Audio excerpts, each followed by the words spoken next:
Bonjour, je m'appelle Sabrina de la Cruz et aujourd'hui je vais parler de ma telenovela préférée, Corazon Salvaje. Corazon Salvaje est une telenovela de 1993 qui se déroule au début du XXe siècle, basée sur les livres de Caridad Bravo Adams. Corazon Salvaje met en scène Eduardo Palomo et Edith González. Et cette telenovela mexicaine a été très célébrée en Amérique latine et en Europe, notamment en Italie. C'est une telenovela très différente car son réalisateur était un cinéaste. Son style était donc plus cinématographique. Et le ton de représentation n'était pas celui des telenovelas de l'époque. Il était plus réel et subtil, sans exagération.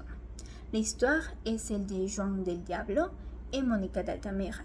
Juan est le fils aîné, mais non reconnu d'un puissant propriétaire terrien, appelé Francisco Alcázar y Valle.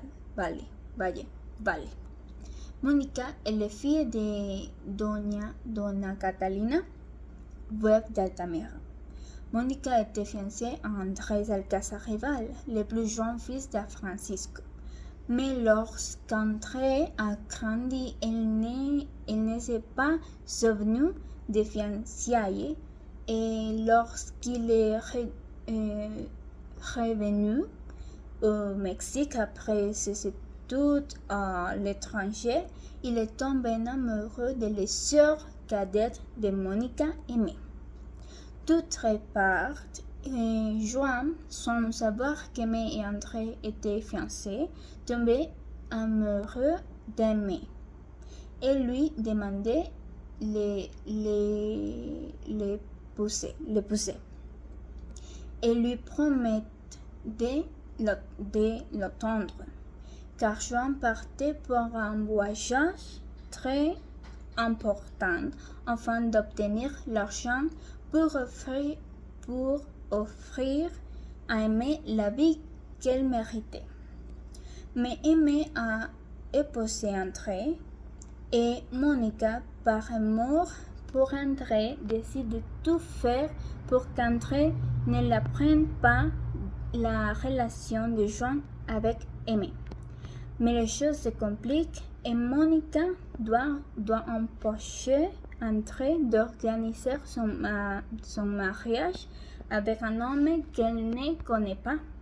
Elle décide d'épouser Juan, qui accepte également. Et c'est ainsi que commence leur histoire d'amour, dans laquelle ils luttent contre la haine, l'injustice, afin d'être heureux.